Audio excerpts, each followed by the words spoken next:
Hello guys, welcome to Tech Team channel. Hope you guys are having a very nice day. In this video, I'm gonna walk through how to hide apps on settings without using any app. So at first, to hide any apps in the setting, just go where you can see all the apps like here. Now just swipe to left 2 times like this, and after that you need to just give your fingerprint or your password.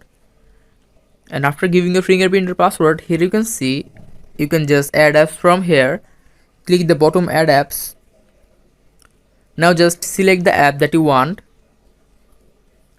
I'm selecting Facebook and file manager. Now click the top right icon, and here you will see these two files are hidden. If you want to get them back, just swipe there again, swipe right 2 times, give the password or fingerprint, and here you can see the two apps. Now to unhide them, just click the top right icon. Now click on these two apps in the top and click the top right icon again, and here you can see these two apps are here again. So guys, that's how you can hide apps on Android without any app. Hope you find this video helpful.